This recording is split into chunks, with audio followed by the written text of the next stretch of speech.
à tous et à toutes, et puis merci d'avoir répondu à notre invitation. Donc aujourd'hui, nous sommes le 2 février, et le 2 février, c'est la date anniversaire de la signature de la Convention de coopération intergouvernementale pour la préservation des zones humides. Cette convention qu'on connaît sous le nom de Convention de Ramsar, donc, a été signée le 2 février 1971. Donc une prise de conscience qui date de 50 ans, maintenant c'est bien, mais il faut aller plus loin. Donc il faut mettre en place des actions concrètes avec des outils performants. Et donc c'est le rôle qu'essaye de jouer donc le réseau Zones Humides en Limousin, réseau qui a été créé, initié et qui est animé par le Conservatoire d'espaces naturels qui maintenant s'appelle de Nouvelle-Aquitaine. Donc moi je vois cette journée comme une journée d'échange de savoir-faire, de partage de connaissances, d'approfondissement de connaissances. Donc moi il me tarde d'entendre, de voir les différents retours d'expérience qui vont nous être présentés ce matin. Donc voilà, donc écoutez, je déclare ouverte ces 4e rencontres des...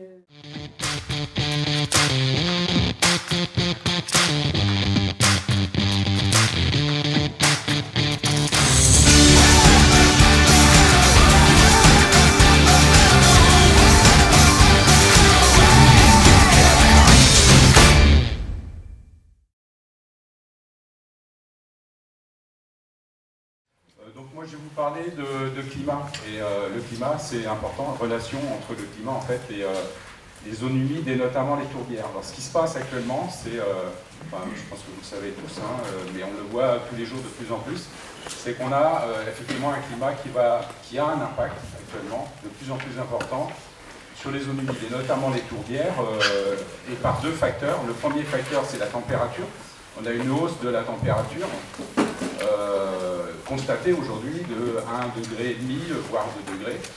Donc ça c'est une première chose. Et puis la deuxième chose, c'est des pluies irrégulières. Ça veut dire que en fait on va avoir des pluies qui seront beaucoup plus faibles à certains moments de l'année. Et ça va poser des problèmes en fait de niveau d'eau par rapport aux tourbières, que ce soit la température ou les pluies faibles. On va avoir des niveaux d'eau qui vont être relativement faibles, qui auront tendance à être plus faibles. Et donc, si l'eau dans la tourbière disparaît ou tend à disparaître, eh bien c'est l'air qui prend la place. Et quand l'air prend la place de l'eau dans la tourbière, eh bien les micro-organismes rentrent à nouveau en activité et vont boulotter, on va dire, le carbone et volatiliser donc le carbone. Et ça, c'est vraiment un problème parce que la tourbière va s'affaisser. Dans vos secteurs aussi, je sais qu'on a ce phénomène-là. Donc c'est vraiment un problème parce qu'en fait, la tourbière est victime du réchauffement climatique et va alimenter le réchauffement climatique. C'est-à-dire qu'en retour, on a un relargage de carbone. Or, le stock de carbone dans les tourbières au niveau mondial, c'est les 3/4 du carbone de l'atmosphère.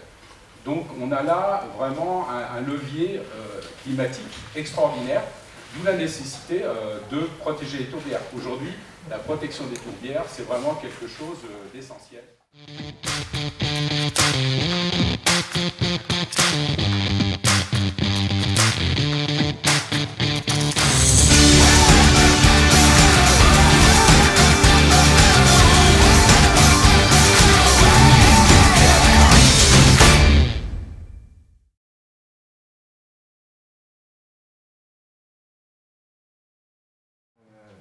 D'abord un point précis, effectivement, comme le disait Josiane, l'adhésion au réseau, c'est quelque chose de volontaire, c'est des personnes qui ont envie de s'investir dans la préservation de leurs zones humides. Une des points clés, suite à l'adhésion, c'est de pouvoir organiser et de rédiger un document de gestion avec des préconisations de gestion, c'est un échange entre le gestionnaire et le technicien du conservatoire. Et ça nous amène à trouver notamment des compromis quand il y a une activité économique sur la zone humide, entre la préservation de l'intégrité de ces milieux et l'activité, que ce soit une activité d'élevage ou autre. Donc d'abord, une des choses essentielles sur le réseau et une des choses que l'on apporte, c'est la connaissance. Hein. Pour bien gérer, il faut effectivement connaître. Donc on peut réaliser dans le cadre des plans de gestion un certain nombre d'inventaires. Une des particularités aussi de notre travail, c'est la connaissance sur les habitats et la cartographie, hein, sur les habitats naturels. On a des outils maintenant assez puissants hein, qui s'appellent les systèmes d'information géographique. Ça nous permet de réaliser un certain nombre de cartes et de travailler en connaissance de cause. Voilà, maintenant, même si on gère voilà, avec tous les gestionnaires plusieurs milliers ou quelques milliers d'hectares, là on est à voilà, pas loin de 3000 hectares en termes de cartographie d'habitat. Alors j'ai mis aussi un réseau pour agir, et c'est le thème de notre journée, parce que c'est bien voilà, d'accumuler de la connaissance, mais on voit bien, voilà, on estime qu'il y a plus de la moitié des zones humides en France qui ont disparu. Un certain nombre d'entre elles existent encore, mais sont dans un mauvais état de conservation. Et bien souvent, voilà, il y a dans les plans de gestion, on fait des propositions d'actions concrètes, notamment avec les éleveurs. Ces actions peuvent avoir un coût, et donc c'est important de voir est-ce qu'il y a des dispositifs financiers pour répondre à ces besoins. Donc là, sur les 2 dernières années, on a profité de l'appel à projet du Conseil régional de Nouvelle-Aquitaine, du service agriculture, pour pouvoir monter un certain nombre de dossiers permettant de financer ce dont la personne de l'Agence française de biodiversité parlait, hein, de la mise en défense des berges, le franchissement et l'abreuvement, parce qu'on voit bien que la majorité de nos zones humides sont connectées à des milieux aquatiques. Voilà, donc pour à la fois préserver les zones humides, il faut aussi préserver les milieux aquatiques et vice-versa.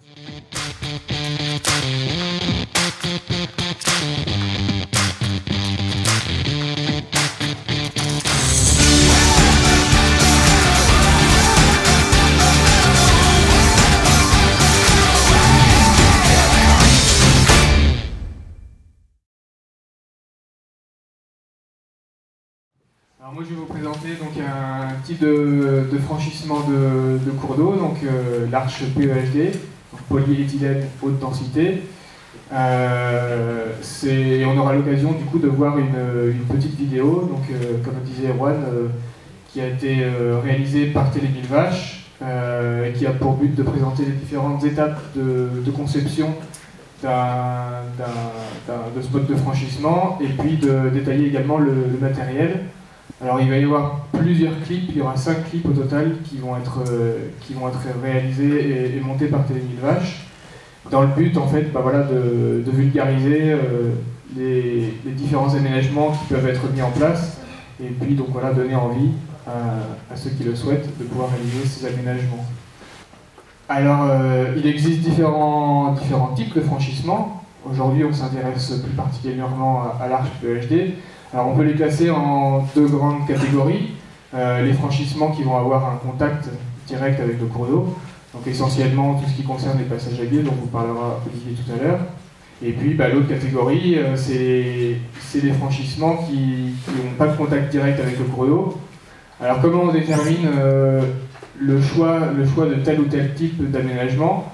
D'abord ça va se choisir en fonction des contraintes techniques, qui pourraient être la portance des berges, la largeur du cours d'eau, mais également la fréquence de passage du bétail, savoir s'il faut laisser ce passage ouvert en permanence ou si c'est un passage qui va servir essentiellement à passer d'un parc à un autre. Et puis l'autre élément essentiel, c'est l'usage qu'on va pouvoir en avoir.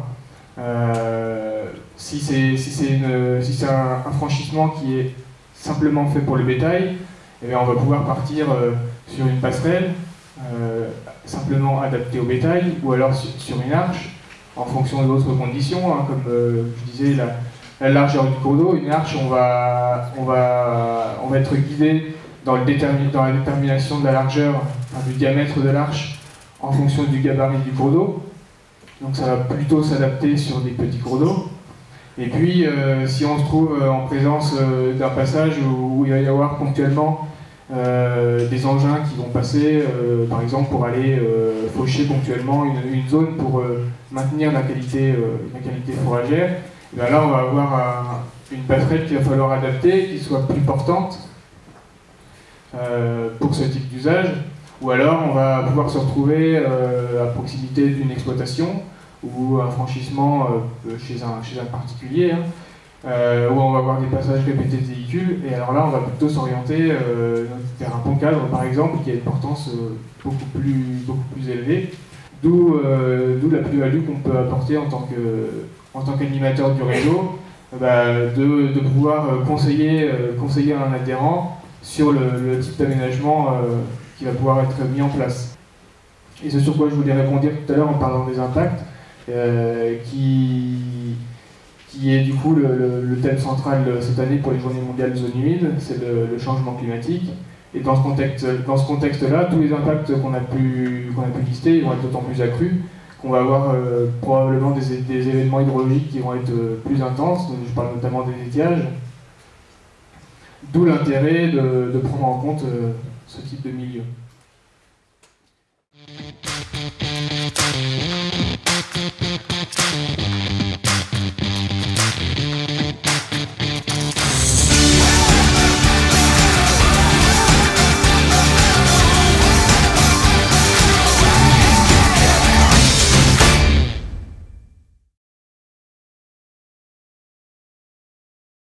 Je suis en compagnie d'une éleveuse locale, Cathy, éleveuse de bovins, et puis en tout cas de Xavier Rouen, donc la famille Rouen qui sont entrepreneurs sur Chantec. On est parti sur un projet avec l'exploitante. Alors j'ai rappelé quelques infos, une adhésion au réseau en novembre 2015.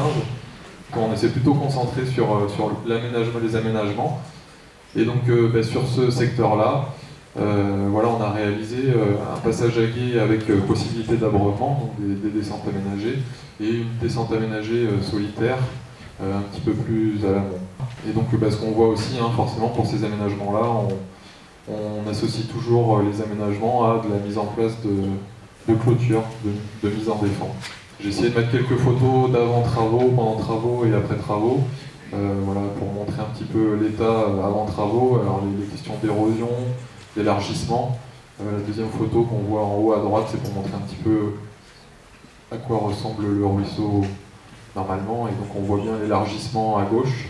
Et donc tous ces travaux-là ont été réalisés de août 2018, donc l'année dernière. Donc voilà, pour l'instant, bon, tu les as testés un peu, t'en penses quoi? Ça te va? Ça marche? Oui, les deux ont été testés. Le premier, la descente aménagée a été testée par un troupeau de 42 vaches qui passent matin et soir. Le premier passage a été très facile. Ensuite, elle ne passe qu'une fois le matin, une fois le soir. L'ouvrage n'a pas bougé du tout. Et j'y trouve beaucoup de confort, tant pour moi, pour l'élevage de vedelets sous la mer, que pour elle, parce que du coup, elle remonte toute propre et les veaux ne lèchent pas les pieds. Voilà. Pour la partie travaux, effectivement, donc on a le terrassement. Après, soit on bloque la partie basse par de l'enrochement ou par des gros madriers, ou alors si vous avez de l'aulne dans les environs, ça peut toujours vous couper un tronc et puis vous le mettez en travers. Ensuite, géotextile ou non, suivant les conditions. Et puis, soit effectivement du 0,150 ou parfois on met du gros bloc en dessous et du plus petit par-dessus. Et puis ensuite de bien tasser. Est-ce que tu as des choses à rajouter sur ces qui seraient venus? Notamment sur les descentes aménagées. Ce qu'il faut savoir, c'est que le niveau du cours d'eau varie au fil de l'année. Donc il y a un très important travail d'implantation de cette descente, c'est-à-dire faire en sorte qu'elle va être fonctionnelle toute l'année. Je vous prendre un exemple, si on la recule trop par rapport à la berge, il se peut qu'en période d'étiage, les vaches n'aient plus accès à l'eau. Et là, ça peut causer un certain problème, quoi. Donc on peut mettre par exemple en place un épi central pour créer une déviation de l'eau vers vers cette descente et en avoir ainsi toute l'année. Si vous avez des questions.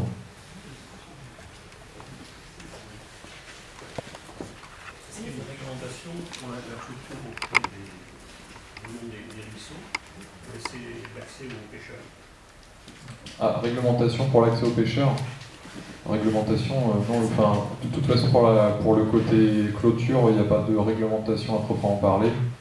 Nous, on cherche toujours à ne pas mettre la clôture juste au bord en bord de berge, mais de l'écarter de 1 ou 2 mètres si ça ne pose pas de problème à l'exploitant, et notamment pour essayer de reconstituer l'arrêt piscine. J'avais une question sur ce dont tu as parlé, le fait de reculer la mise en défend par rapport aux berges de 1 mètre ou 2.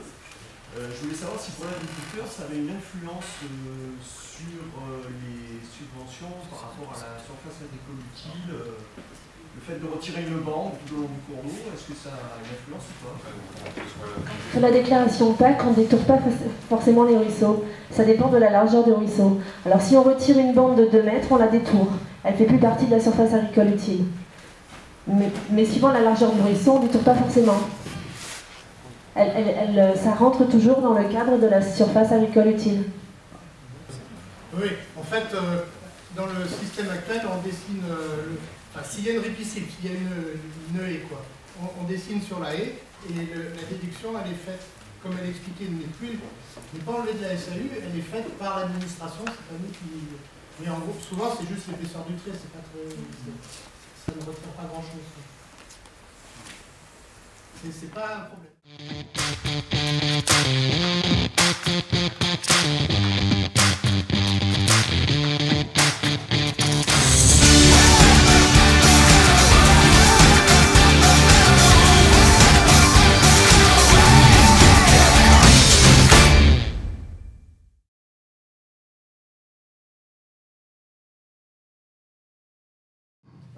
On est sur au niveau de l'agence de l'eau, ce qu'on appelle des têtes de bassin, donc des cours d'eau qui sont globalement plutôt frais et bien oxygénés.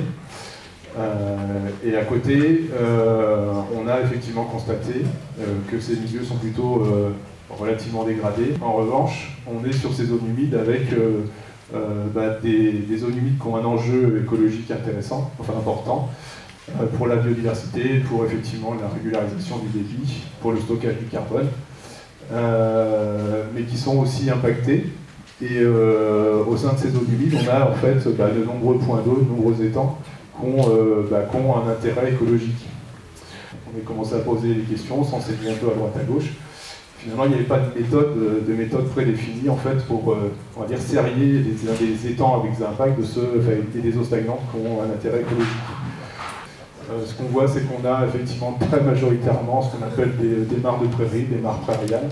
Donc ce sont des mares qui vont servir à l'abreuvement, qui ont peu de couverts, peu de strates arbustives, donc une pénétration de la lumière qui est très importante.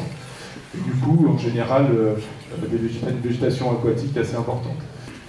Voilà, la suite à donner en fait à ce travail, c'est effectivement je dirais, un travail de terrain déjà pour caractériser les mares, s'intéresser à leur occupation des sols de façon un peu plus précise. Ce qui nous semblerait intéressant, c'est de travailler aussi sur finalement le rôle de ces mares dans la trame écologique. Quand on regarde un petit peu sur toutes ces questions de continuité, en fait, on s'aperçoit que les mares sont souvent, alors surtout sur les schémas régionaux, en fait, c'est des entités qui sont tellement restreintes qu'on souligne leur intérêt, mais elles ne sont pas reprises à cette échelle-là. Mais souvent, ce qui est mis en évidence, c'est qu'elles jouent un rôle pour certaines espèces, notamment au niveau des amphibiens et des invertébrés. Donc, il nous semble intéressant peut-être de choisir un territoire où il y a une densité un peu forte et voir quel rôle elles peuvent jouer en fait, pour ces espèces-là. Donc, ce travail-là permettrait justement après de pouvoir sensibiliser les propriétaires, les collectivités, notamment sur l'intérêt de la préservation, et peut-être sur la prise en compte dans les documents d'urbanisme.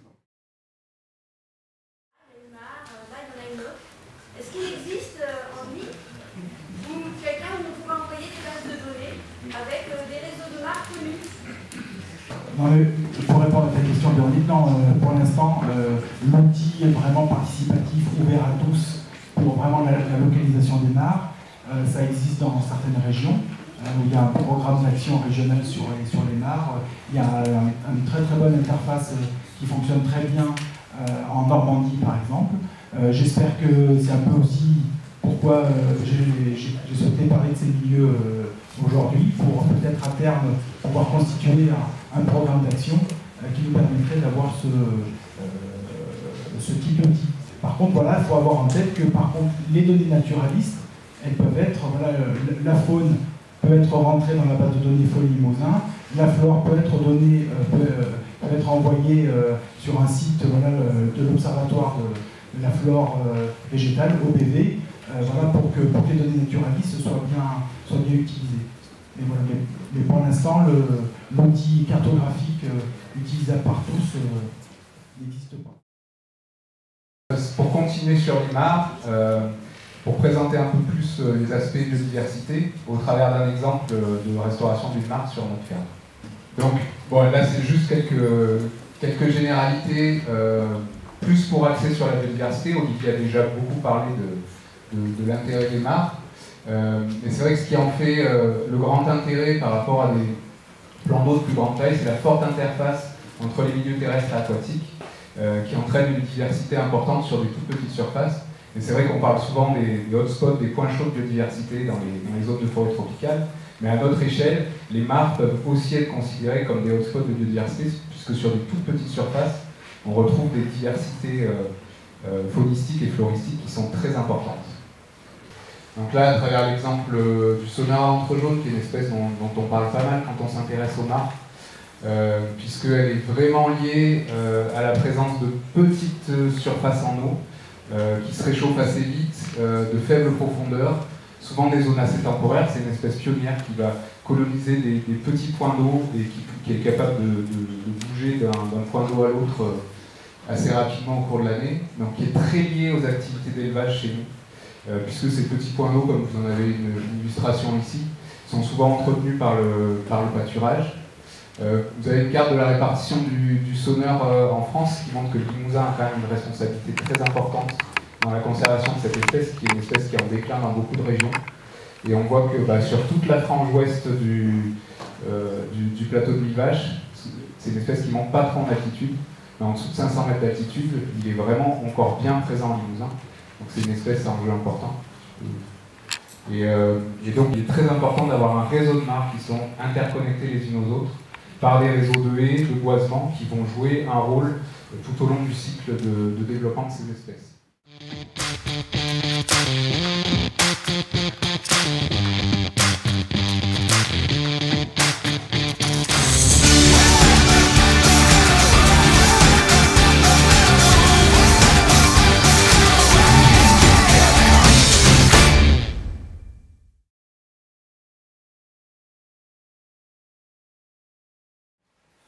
Donc ce type d'aménagement a été réalisé chez un exploitant agricole sur la commune de Saint-Hilaire-le-Château, donc c'est à côté de Bourganeuf en Creuse.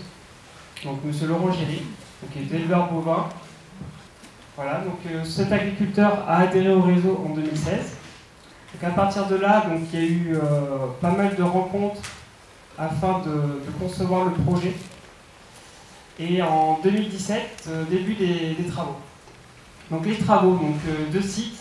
Donc celui de gauche, au lieu dit le mât. Donc le but a été de restaurer une mare, faire une prise d'eau un peu particulière, on va voir après. Et là, pour ce cas-là, donc le but ça a été de mettre 3 abreuvoirs gravitaires en série.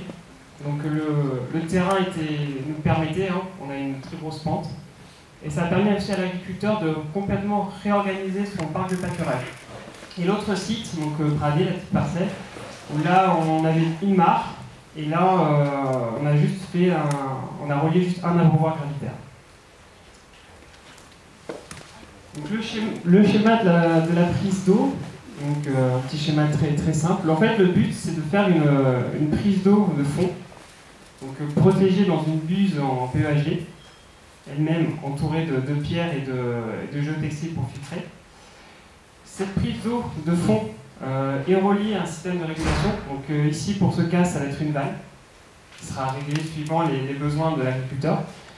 Et on a aussi le trop-plein de la mare qui est directement relié au circuit d'eau après la vanne. Donc là, il y a quelques photos pour vous résumer toutes les actions. Donc avant les travaux, donc la photo à gauche, donc c'est le reste de mare qui a été pendant très longtemps piétiné, dégradé par le bétail. Donc les vaches savouraient dans cette zone-là. Donc c'est un soignement à savourer là-dedans. Donc là, cette photo, c'est où il y a eu l'aménagement de 3 abreuvoirs gravitaires. Donc début des travaux, donc avec l'entrepreneur.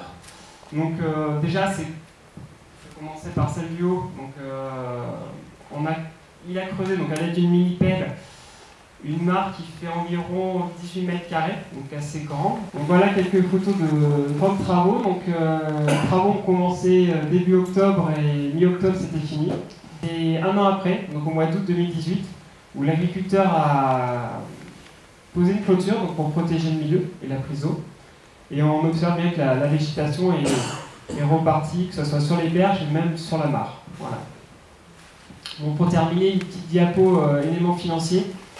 Donc les 2 devis, donc pour ce qui concerne les travaux de la mare plus le raccordement de 3 abreuvoirs gravitaires, on a eu un devis, l'agriculteur a eu un devis de 3 600 €. Pour l'autre site, donc juste un seul abreuvoir gravitaire, à peu près 1 600 €, donc ce qui fait au final un coût de 5 200 € pour 2 aménagements d'abreuvoir, sachant que ces travaux sont rentrés dans un dossier de subvention. Voilà. Donc l'agriculteur a eu droit à 80% d'aide pour ces 2 travaux.